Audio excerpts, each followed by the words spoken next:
Assalamualaikum everyone, hope you are all doing well. Today we are going to study the remaining topics of our chapter number 3, the cell, and it includes the cell organelles. So we are going to study the nucleus. Cell activities like metabolism, growth and reproduction needs to be well regulated. Activities जो कि हमारे पास functions है, metabolism जो क्या है, energy production की growth क्या है, बढ़ना, ग्रो करना, रिप्रोडक्शन क्या है, ऑफस्प्रिंग्स जनरेट करना, रिप्रोड्यूस करना, इंक्रीज इन नंबर बेसिकली। तो ये जो मेन फंक्शंस होते हैं, सेल एक्टिविटीज़ जो होती हैं, ये कहाँ पर टेक प्लेस करती हैं, कहाँ पर होती हैं?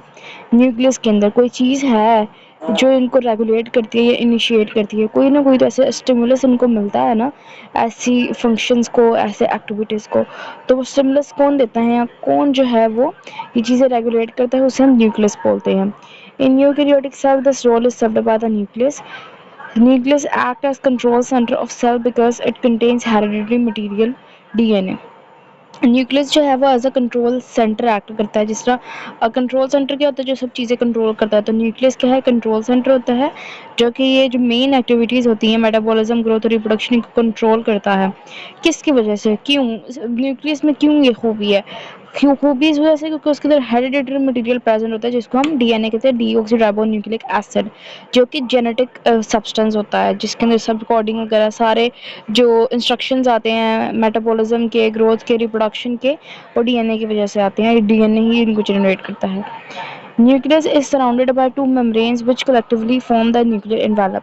न्यूक्लियस जो है वो एक डबल मेम्ब्रेन बाउंडेड ऑर्गेनेली है, दो मेम्ब्रेन्स की होती हैं जो कर मिलकर, जिसको हम कलेक्टिवली क्या कहते हैं, न्यूक्लियर एनवेलप कहते हैं। एक एनवेलप जो है उसके अंदर न्यूक्लियस के कंटेंट जो है वो स्टोर्ड होते हैं। Nuclear envelope bears nuclear poles at points where both membranes fuse with each other. दो मेम्ब्रेन है जहाँ पर उनका फ्यूजन हो रहा है ना, वहाँ पर पोर्स होता है। पोर्स अंदर पीछे भी पढ़ा था, माइटोकॉन्ड्रिया के अंदर पढ़ा था, या किसके अंदर पढ़ा था, पोर्स सेल मेम्ब्रेन के अंदर पढ़ा था हमने। पोर्स क्यों होते हैं? पोर्स इसलिए होते हैं ताकि वो जो एक्सचेंज ऑफ मटेरियल है अक्रॉस द मेम्ब्रेन इजीली हो सके, इसलिए पोर्स जो है वो न्यूक्लियर एनवेलप की दोनों मेम्ब्रेन्स में प्रेजेंट होते हैं, जहाँ पर उनका फ्यूजन हो रहा होता है।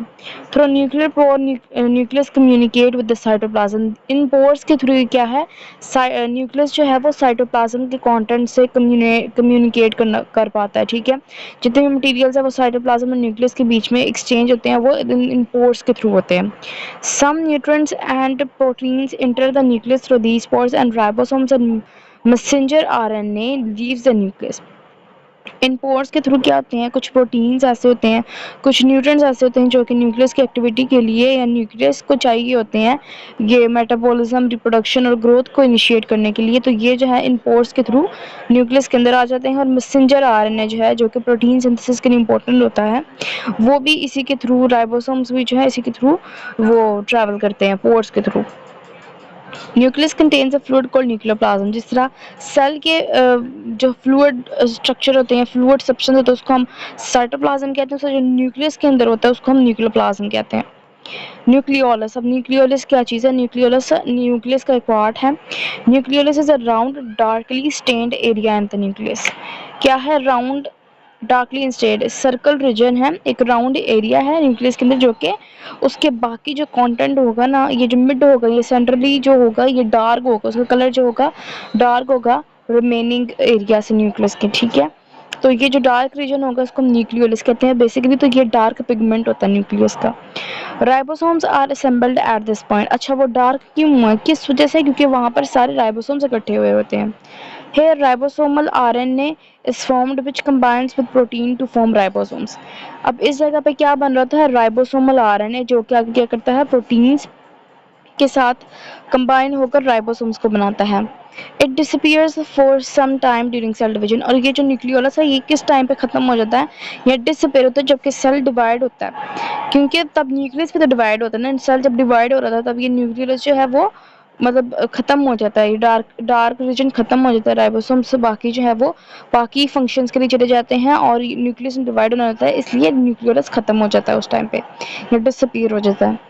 Hereditary material in the nucleus is actually in the form of chromatin. अब जो हेरिडेटरी मटेरियल हम पढ़ रहे हैं, जो जेनेटिक मटेरियल हम पढ़ रहे हैं, वो प्रेजेंट तो है न्यूक्लियस में, लेकिन किस फॉर्म में? क्रोमेटिन की फॉर्म में। अब क्रोमेटिन किससे बना हुआ है? क्रोमेटिन ना कोलाइड फॉर्म होती है डीएनए फाइबर्स की, ठीक है। Chromatin consist of DNA fibres coiled on histone proteins, ठीक है। तो क्रोमेटिन जो है वो एक थ्रेड लाइक स्ट्रक्चर होता है, ठीक है, जो कि किस चीज़ से, वो क्या होता क्या है, वो स्मॉल डीएनए फाइबर से मिलकर बना होता है, जो कि प्रोटीन का एक हिस्टोन मॉलिक्यूल होता है, उसके इर्द गिर्द मतलब वो हुए होते हैं, coiled हुए होते हैं, ठीक है। During cell division chromatin fibres condenses into more tightly coiled threads known as chromosomes, ठीक है। जब वो थोड़े लूज कोलाइड होते हैं तो उनको हम क्रोमेटिन कहते हैं, लेकिन जब सेल डिवीजन का टाइम करीब आता है या सेल डिवीजन होती है तो ये लोग ज़्यादा कोलाइड हो जाते हैं, मतलब कि ज़्यादा टाइटली कोलाइड हो जाते हैं या ऐसे स्पाइरल हो जाते हैं, बहुत कंडेंस हो जाते हैं, ठीक है। और मतलब अपने उसको किसको अपने साइज को डिक्रीज करते हैं ज़्यादा एक दूसरे का। स्प्रिंग का आप एग्जांपल है, स्प्रिंग को जब आप ज़्यादा ज़ोर से एक दबाते हैं तो वो क्या होते हैं, उसके जो रिंग्स होते हैं वो एक दूसरे के साथ जुड़ जाते हैं। उसी तरह जब सेल डिवीजन का टाइम करीब आता है, क्रोमेटिन तो लॉन्ग थ्रेड होता है ना, तो तब वो ज़्यादा स्पाइरल होता जाता है, ज़्यादा कॉइल्ड होता जाता है, उसकी कॉइल्स आपस में जुड़ के अपने साइज को शॉर्टर कर लेती है और एक स्मॉल स्ट्रक्चर बनाती है जिसको हम क्रोमोसोम कहते हैं, ठीक है। Each species has its own unique chromosomal set different from other species. Her species का अपना डिफरेंट क्रोमोसोमल सेट होता है। ये आपके पास स्ट्रक्चर ऑफ न्यूक्लियस डायग्राम है, ये आपने पोर्स नजर आ रहे हैं, न्यूक्लियर पोर्स ये हैं, न्यूक्लियर वेलर की 2 लेयर्स है, ये डार्क रीजन न्यूक्लियस है, क्रोमेटिन ये आपको फाइबर है, न्यूक्लियोप्लाज्म जो उसका साइटोप्लाज्म का है, हमारा एंडोप्लाज्मिक रेटिकुलम, राइबोसोम्स आपको उन्होंने शो किए हुए हैं। नेक्स्ट टॉपिक है हमारे पास structural advantages of animal and plants. Structural advantages क्या है एनिमल और प्लांट सेल के? The cells of living organisms have basic similarities in structures due to common origin. However, they differ in many respects. अच्छा जी, अब वो कह रहे हैं कि सेल जो लिविंग ऑर्गेनिजम्स के होते हैं तो बहुत सारी बेसिक स्ट्रक्चर तो सेम होता है ऑलमोस्ट। एनिमल और प्लांट का भी बहुत सा बेसिक स्ट्रक्चर न्यूक्लियस दोनों में प्रेजेंट होता है, सेल की बाउंड्री जो है दोनों में प्रेजेंट होती है, चाहे मेम्ब्रेन हो, ठीक है। तो बेसिक स्ट्रक्चर सबका सेम होता है, लेकिन कुछ ऐसे डिफरेंसेस भी आती हैं उनकी, कुछ ना कुछ किसी भी चीज़ बेसिस पर डिफरेंसेस है जो उनको अलग करेक्टराइज करती है, ठीक है। Cell wall makes a major difference in plant and animal cell. अब प्लांट और एनिमल सेल के बीच में मेजर डिफरेंस क्या है? सेल वॉल का। एनिमल सेल में सेल वॉल प्रेजेंट होती है जबकि प्लांट सेल में एब्सेंट होती है। द प्रेजेंस ऑफ नहीं okay the presence of cell wall in the plant cell and absent animal cell, जो मैंने गलत बोल दिया, एनिमल सेल में एब्सेंट होती है और प्लांट सेल में प्रेजेंट होती है। The presence of cell wall in plant cell and absence in animal cell is reflected in their lifestyles. अच्छा, जब तक ये जो उनकी एब्सेंस और प्रेजेंस है ये हमें उनके लाइफस्टाइल से भी पता चलती है कि क्यों नहीं है, मतलब इसका क्यों का आंसर आ जाता है आपके पास। अब हम एडवांटेजेस और डिसएडवांटेजेस पढ़ते हैं प्लांट सेल के स्ट्रक्चर के और एनिमल सेल के स्ट्रक्चर के। प्लांट सेल के क्या है? Due to cell wall adjoining plant cells are cemented with each other. Advantage क्या होता है सेल वॉल की प्रेजेंस का प्लांट सेल के अंदर, कि जब प्लांट सेल के अंदर सेल्स एक दूसरे के साथ ग्रुप बनाते हैं या जॉइन होते हैं तो वो जो है वो एक दूसरे को एंकर करते हैं, मतलब ज़्यादा टाइटली या हार्डली वो एक दूसरे के साथ जुड़ते हैं। अब इसका डिसएडवांटेज क्या है? Supportive structure of plant as a whole is this formed by the cell wall. अच्छा, यहाँ पे मैं समझी थी डिसएडवांटेज लिखा होगा लेकिन एडवांटेज ही है। तो वो कह रहे हैं कि ये, अब इसका एडवांटेज क्या है सेल वॉल की प्रेजेंस का? जब वो टाइटली एक दूसरे के साथ जुड़े रहते हैं तो फिर क्या करते हैं, वो अपनी शेप को बरकरार रखते हैं और पूरे प्लांट को खड़ा रखते हैं, क्योंकि प्लांट के बेसिस तो यही होती है ना, उसका स्ट्रक्चर ये होता है। तो ये जो है सेल वॉल, इसकी ये एडवांटेज है। एनिमल सेल का क्या है? The supportive structure of an animal as a whole is not dependent on a cell wall but rather on the collective arrangement and organization of tissues, organs and skeletal systems present in the animal's body. अब क्या है कि animal body के अंदर जो है वो उसका स्ट्रक्चर या उसकी शेप को बरकरार करने के लिए हमारे पास सेल वॉल की ज़रूरत नहीं होती, क्योंकि एनिमल बॉडी जो है वो different types of organ system से मिलकर बनी होती है। प्लांट सेल में भी हमारे पास होते हैं लेकिन उतने जो है वो कॉम्प्लेक्स स्ट्रक्चर्स नहीं होते ना जिस तरह के एनिमल्स में होते हैं।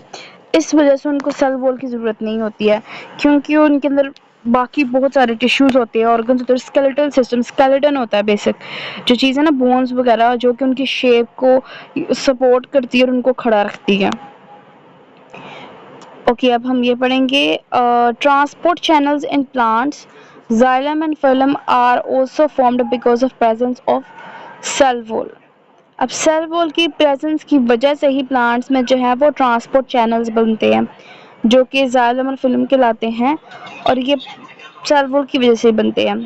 In animal cells, since they lack a cell wall, the transport of fluids, nutrients and gases occurs through different structures and mechanism. क्योंकि प्लांट सेल्स में सेल वॉल प्रेजेंट नहीं होती तो उनमें ऐसा कोई चैनल नहीं बनता फ्लूइड्स की ट्रांसपोर्ट के लिए, तो उनके अंदर जो है वो फ्लूइड की या न्यूट्रिएंट्स या गैसेस की ट्रांसपोर्ट जो है वो डिफरेंट काइंड्स ऑफ स्ट्रक्चर के थ्रू होती है, डिफरेंट काइंड्स ऑफ मैकेनिज्म्स के थ्रू होती है. The rigid wall helps plant cell to withstand high osmotic stress and store water. Advantage हमारे पास क्या आता है उसका सेल वॉल का प्लांट सेल के अंदर कि सेल वॉल जो है वो एडिशनल प्रोटेक्शन होती है सेल की, तो वो प्लांट सेल को हेल्प करती है एक्सट्रीम ऑस्मोटिक कंडीशंस में, डिहाइड्रेशन के केस में ये क्या करती है वाटर स्टोरेज करती है जिसकी वजह से डिहाइड्रेशन के वक्तों में जो है वो प्लांट को एडिशनल स्टोरेज वाटर से हेल्प मिलती है. Animal cells cannot withstand high osmotic pressure and cannot store larger volumes of water. उसी तरह अब एनिमल सेल्स के लिए ये डिसएडवांटेज है कि एनिमल सेल्स में हमारे पास सेल वॉल प्रेजेंट नहीं होती है, तो वो लोग जो हैं वो लोग मतलब वो सेल्स जो हैं वो इस काबिल नहीं होते कि वो हाई ऑस्मोटिक प्रेशर के खिलाफ खड़े हो सकें या उसको बर्दाश्त कर सकें क्योंकि उनके अंदर large amount of water store नहीं होता. Plant cell can become turgid which allows plants part to maintain structure and stay upright. Plants जो है जब उनको पता जब वो देखते हैं कि हमारे अंदर एक्सेस ऑफ वाटर आ गया तो वो टर्जिड हो जाते हैं. टर्जिड मीन्स वो अपना जो एक्सेस ऑफ वाटर है वो लूज कर देते हैं और वो बिल्कुल पिचक जाते हैं. ठीक है, ये उनको क्या मत देता है. ठीक है, जब वो चाहें जब उनके अंदर फ्लूइड की इंटेक ज़्यादा हो तो वो एक्सेस को डिलीट कर देते हैं, डिलीट कह रही हूँ एक्सक्रीट आउट कर देते हैं. तो ये उनको उनके जो नॉर्मल या जो आइडियल उनका बेसिक स्ट्रक्चर है उसको मेंटेन करने के लिए हेल्प करते हैं. Animal cells cannot become turgid to provide support to the body. Animal cells ऐसा नहीं कर सकते. Plants cannot move from place to place because of rigidness provided by the cell wall. Plants जो है वो एक जगह पे फिक्स रहते हैं, सेल वॉल की वजह से वो एक जगह से दूसरी जगह पे मूव नहीं कर सकते. Whereas lack cell walls which makes them very flexible. Animals can move to suitable environmental conditions and shelter and better feeding fields and opportunities for reproduction. Animals की सेल में जो है वो सेल वॉल एब्सेंट होती है जिसकी वजह से वो फ्लैक्सिबल होते हैं और वो कहीं पर भी मूव कर सकते हैं सूटेबल एनवायरनमेंट कंडीशंस में, शेल्टर पाने के लिए, खाना खाने के लिए, जहाँ उनको अच्छा मिले वहाँ पर चले जाते हैं. रिप्रोडक्शन की जहाँ पर उनको अच्छी अपॉर्चुनिटी मिले वहाँ पर चले जाते हैं वो. Due to rigid structure plants can not reproduce at a faster rate. इसी वजह से जो है वो प्लांट्स के जो रिप्रोडक्शन रेट है वो स्लो होता है बिकॉज वो एक जगह पर रिजिड होते हैं, मूव नहीं कर सकते हैं. कोई इंसेक्ट आएगा, कोई ऐसी चीज़ आएगी जो उनकी पोलिनेशन करवाएगी तो फिर उनकी रिप्रोडक्शन हो सकती है, अदरवाइज वो तो अपनी जगह से हिल नहीं सकते, इसलिए उनकी रिप्रोडक्शन रेट स्लो होता है. It also helps animal cells to divide and reproduce at faster rate. जबकि एनिमल्स का रिप्रोडक्शन रेट फास्ट होता है क्योंकि वो मूव कर सकते हैं. Cell specialisation. In multicellular organisms, cells are specialized to perform their specific roles. Multicellular organisms means जो different kinds of cells से मिलकर बने हुए हैं जिनके अंदर different kinds of cells जो हैं वो काम कर रहे हैं, उन्होंने tissues बना रखी हैं, organs बना रखी हैं, organ system बना रखी हैं और हर एक सेल जो है उसके अंदर अपनी स्पेशलिटी है. सेल्स जो हैं वो एक स्पेसिफिक फंक्शन या स्पेसिफिक रोल परफॉर्म करने के लिए स्पेशलाइज किए गए हैं. Daughter cells formed by mitosis process undergoes changes in a process called differentiation. Daughter cell जो कि हमारे पास माइटोसिस प्रोसेस के दौरान प्रोड्यूस होते हैं वो चेंजेस से गुजरते हैं एक प्रोसेस के थ्रू जिसको हम डिफरेंशिएशन कहते हैं. ठीक है, तो माइटोसिस के बाद एक प्रोसेस होता है जिसको हम डिफरेंशिएशन बोलते हैं. जब डॉटर सेल्स उस प्रोसेस से गुजरते तो उनके अंदर बेसिक चेंजेस आ जाते हैं. They alter in size, structure, metabolic activities and physiological responses. क्या चेंजेस आते हैं उनके अंदर? उनके साइज में चेंज आता है, उनके स्ट्रक्चर में चेंज आता है, मेटाबॉलिक एक्टिविटीज चेंज हो जाती है, उनके फिजियोलॉजिकल रिस्पॉन्सेज भी चेंज हो जाते हैं। As a result they become specialised in their role in the body, जिसकी वजह से वो अपने एक काम को अंजाम देने के लिए स्पेसिफिक हो जाते हैं, स्पेशलाइज्ड हो जाते हैं कि ये सेल जो है ये इस चीज़ के लिए स्पेशलाइज है। फॉर एग्जांपल ये रेड ब्लड सेल है तो ये ब्लड की कंसिस्टेंसी के लिए स्पेशलाइज है, और अगर ये इम्यून सेल है तो ये क्या है, इम्यूनिटी के लिए स्पेशलाइज्ड है। Some examples of specialised cells are given below, नीचे मेरे पास एग्जांपल दिए अब है। सबसे पहले epidermal cells. Epidermal cells of plants form protective covering of roots, stem and leaves. Epidermal से आप याद रखिए, epidermal जहाँ पे भी होगा वो आपकी स्किन के ऊपर आएगा, आउटर लेयर आएगा, ठीक है। तो एपिडर्मल सेल्स ऑफ प्लांट जो है वो क्या करते हैं, आउटर कवरिंग होती है किसकी, रूट्स की, स्टेम्स की, लीव्स की, क्या प्रोवाइड करती है, प्रोटेक्शन प्रोवाइड करती है, ठीक है। They are flattened cells which pack tightly to form a continuous outer layer of plant cell body. अब इनका स्ट्रक्चर क्या है कि ये लोग फ्लैट सेल्स होते हैं, टाइटली पैक्ड होते हैं एक दूसरे के साथ, ठीक है, tight skin outer layer provide कर रहे थे प्लांट बॉडी को।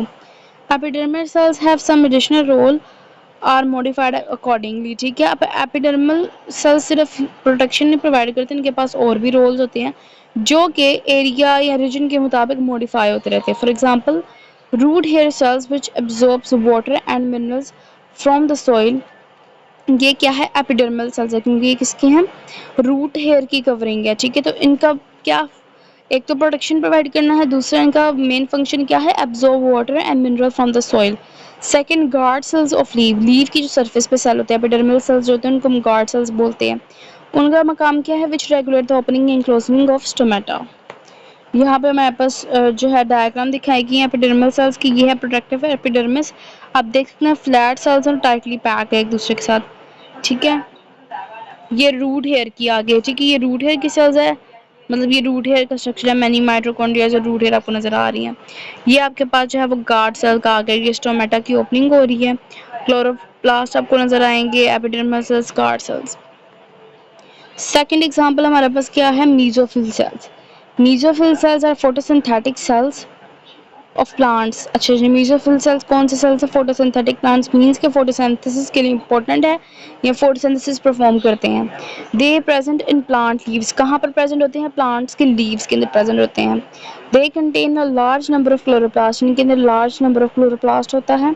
क्लोरोप्लास्ट जो है उसके अंदर क्या होता है, chlorophyll, chlorophyll and other photosynthetic pigments are anchored in the thylakoid membranes of chloroplast, जो कि हमने जब प्लास्टिड्स में क्लोरोप्लास्ट पढ़े थे तो उसके अंदर हमने पढ़ा था कि क्लोरोप्लास्ट के अंदर हमारे पास थाइलाकोइड मेम्ब्रेन्स होते हैं जिनके अंदर क्लोरोफिल और अदर फोटोसिंथेटिक पिगमेंट्स होते हैं, ठीक है। तो उनके तो स्टोर होते हैं। These pigments absorb light energy and use it to produce food in photosynthesis. में पढ़ा था कि लाइट डिपेंडेंट फेज और लाइट इंडिपेंडेंट फेज होता है, तो ये पिगमेंट जो है वो इन दो फेज से गुजरते हैं, फोटोसिंथेसिस परफॉर्म करते हैं ताकि एनर्जी और फूड प्रोड्यूस कर सके प्लांट सेल के लिए। रेड ब्लड सेल्स क्या होते हैं, अच्छा ये मीजोफिल सेल्स की हमारे पास डायग्राम है, ठीक है। तो ये लोअर एपिडर्मिस है और अपर एपिडर्मिस है, ये लीफ की डायग्राम है बेसिकली, ठीक है। तो ये स्पॉन्जी मीजोफिल आपको बीच में से स्पेसिफाई करके नजर आ रहे हैं, और बाकी अपर एपिडर्मिस है, क्यूटिकल है, क्यूटिकल भी एक लेयर होती है सेल्स की, और ये क्या, क्यूटिकल बेसिकली सब्सटेंस होता है जो कि प्रोटेक्शन प्रोवाइड करता है। और ये क्या है, बेल साइड मीजोफिल या थोड़े क्यूबिक शेड है, अपनी कोलमनर शेप मीजोफिल्स है, और नीचे वाले हैं वो स्पंजी मीजोफिल्स हैं। रेड ब्लड सेल्स क्या होता है, red blood cells are haemoglobin filled cells to transport oxygen in the body. अब इनकी स्पेशलिटी क्या है, या रेड ब्लड सेल्स किस चीज़ में स्पेशलाइज्ड हैं, ये हमारे पास क्या है, रेड ब्लड सेल्स, सबसे पहले ब्लड सेल्स हैं, और किस चीज़ से बने होते हैं, हीमोग्लोबिन। हीमोग्लोबिन जो है वो एक आयरन कंटेनिंग कंपाउंड है जो कि ऑक्सीजन ट्रांसपोर्ट करता है थ्रू आउट द बॉडी, ठीक है। तो जो है इनकी स्पेशलिटी क्या है, ऑक्सीजन की transportation. They are biconcave disc shape structure, इनकी स्ट्रक्चर क्या होता है, बायकनकेव मीन्स कि जो इनकी बाउंड्रीज होती हैं वो थोड़ी थिक होती है और अंदर से थोड़े थिन होते हैं, ठीक है। डफ डोनट्स इनको बोल सकते हैं डिस्क शेप से। These shapes provide more surface area to absorb and release oxygen. इस शेप का मकसद क्या है, ये जो इस किस्म की शेप है वो हमारे पास लार्जर सरफेस एरिया प्रोवाइड करती है, किस चीज़ के लिए, absorption and release of oxygen. Nucleus, mitochondria, endoplasmic reticulum etcetera are absent, ये चीज़ें जो हैं वो रेड ब्लड सेल्स में प्रेजेंट नहीं होती हैं। It helps to accommodate more haemoglobin. इन चीज़ों की एब्सेंस से हमारे पास एरिया बड़ा रहता है और हमारे साथ ज़्यादा ऑक्सीजन के मॉलिक्यूल्स जो हैं वो रेड ब्लड सेल्स के साथ अटैच हो जाते हैं। These cells are very flexible so they can easily pass through blood capillaries. ये सेल्स जो हैं वो बहुत फ्लेक्सिबल होते हैं जिसकी वजह से ये ब्लड फ्लो को मतलब ब्लड फ्लो स्मूथ होता है कैपिलरीज के अंदर। बेसिकली तो जो ब्लड होता है वो रेड ब्लड सेल्स ही होते हैं। The average range of RBCs is 120 days. मतलब एक साल की कितनी होती है 120 डेज। 120 दिन जो है वो एक रेड ब्लड सेल जिंदा रहता है और फिर वो रीजनरेट हो जाते हैं, दोबारा से बनता है। Neurons are the cells of nervous system. अब न्यूरॉन्स कौन से सेल्स हैं, न्यूरॉन्स किस चीज़ के साथ स्पेशलाइज्ड हैं, ये स्पेशलिटी क्या है नर्वस सिस्टम से, ठीक है। They are responsible for coordination in the animal bodies. ये किस चीज़ के लिए रिस्पॉन्सिबल हैं या कि क्या इनकी स्पेशलिटी है, क्या फंक्शन परफॉर्म करते हैं, ये करते हैं कोऑर्डिनेशन, कोई भी स्टिमुलस पहुंचाना, ठीक है। To accomplish this job their structure is very unique. तो ये जो परफॉर्म करने के लिए इनका स्ट्रक्चर जो है वो बहुत ही स्पेसिफिक है या पर्टिकुलर है, ये यूनिक है। A neuron cell has a cell body and two types of cytoplasmic fibers. सबसे पहले तो इसकी क्या है सेल बॉडी है, आपको ये नज़र आ रही है, ये वाली सेल बॉडी है और फिर ये लंबी सी एक थ्रेड लाइक है, इसको हम बोलते हैं फाइबर। और फाइबर का भी बीच में ये जो एंडिंग्स हैं ये वाली इसको हम एक्सन बोलते हैं और ये जो हमारे पास है ये हमारे पास लॉन्ग फाइबर है नर्व फाइबर और इसकी जो एंडिंग्स इसको एक्सन्स बोलते हैं। और ये जो सेल बॉडी से हमारे पास प्रोजेक्शंस निकल रही हैं इनको हम डेंड्राइट्स बोलते हैं, ठीक है। A neuron cell has a cell body and two types of cytoplasmic fibres. दो टाइप्स हैं हमारे पास साइटोप्लाज्मिक फाइबर्स की, one of them are dendrites which conduct nerve impulses to the cell body, ठीक है। पहली काइंड कौन सी है डेंड्राइट, जो कि सेल बॉडी की प्रोजेक्शन है नर्व फाइबर जो है वो सेल बॉडी से निकल रही है। इनका फंक्शन क्या है कि ये इंपल्सेस लेती हैं टूवर्ड्स द सेल बॉडी, ठीक है। मतलब किसी और स्ट्रक्चर या किसी और न्यूरॉन्स जो इम्पल्सेस हैं कि वो ये सेल बॉडी तक लेके जाएंगे। और दूसरी हमारे पास क्या है nerve fibre others are axons which conduct messages away from the cell body. दूसरी ये एक्शन है ये वाली जो कि मैसेज को कहाँ है सेल बॉडी से अवे लेके जाती है दूसरे न्यूरॉन तक। The dendrites and axons make it possible for neurons to communicate with faraway cells of the body. Axons dendrites ही जो है वो न्यूरॉन को इस काबिल बनाती है कि वो दूसरे न्यूरॉन्स के साथ कम्युनिकेट कर सके थ्रू आउट द बॉडी और जो उनका उन्होंने रिस्पॉन्स जनरेट करना है वो कर सकें। Muscle cells have ability to contract and relax. Muscle cells जो है वो मसल्स में प्रेजेंट होंगे और उनकी एबिलिटी क्या है कॉन्ट्रैक्ट कर सकते हैं रिलैक्स कर सकते हैं। दूसरा लोकोमोशन प्रोवाइड करते हैं, breathing movements, blood pumping by the heart, change in size of eye pupil, peristaltic contraction of the gut, speech movements of tongue lips etcetera. ये सारी जितनी भी हैं ये मसल्स की मूवमेंट की वजह से जो है सारे फंक्शंस हमारी बॉडी के अंदर परफॉर्म होते हैं और ये मसल सेल्स की एबिलिटी की वजह से परफॉर्म होते हैं।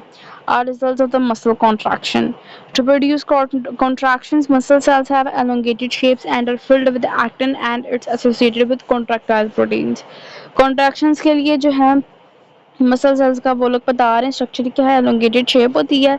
दूसरा वो एक्टिन जो है वो प्रोटीन से बने होते हैं, ताकि ये एक्टिन से क्यों बने होते हैं क्योंकि एक्टिन जो है वो कॉन्ट्रैक्टाइल प्रोटीन है, कॉन्ट्रैक्टिबिलिटी की जो है एबिलिटी रखती है। ये स्मूथ मसल सेल्स हैं, स्ट्रिएटेड मसल सेल्स और कार्डियक मसल सेल्स है, ठीक है। स्मूथ मसल्स जो है वो हमारी ऑर्गन्स के अंदर प्रेजेंट होते हैं और जो स्ट्रिएटेड मसल सेल्स है वो बेसिकली स्केलेटल मसल्स होते हैं और ये जो कार्डियक मसल सेल्स है वो ऐसे ब्रांच्ड होते हैं। लिवर सेल्स क्या है, liver cells are almost round in shape and have prominent nucleus and abundance of cytoplasmic organelles। अब लिवर सेल्स समझ आ रही है, लिवर से मतलब लिवर की सेल होती हैं, लिवर ऑर्गन जो बनता है वो लिवर सेल से मिलकर बनता है और इनका स्ट्रक्चर क्या है ये राउंड होते हैं, सर्कुलर इन शेप होते हैं। दूसरा इनके अंदर न्यूक्लियस है वो प्रोमिनेंट होता है और बहुत सारी साइटोप्लाज्मिक ऑर्गेनेल्स इनके अंदर बहुत सारी प्रेजेंट होती हैं। They are metabolically active cells of the body. अब ये क्या है मोस्ट लिखे, ठीक है। They are metabolically most active cells of the body. वो कहना है कि सबसे ज़्यादा जो बॉडी का कोई भी सेल मेटाबॉलिज्म करता है, जो एनर्जी प्रोडक्शन है वो करता है वो लिवर सेल्स होते हैं।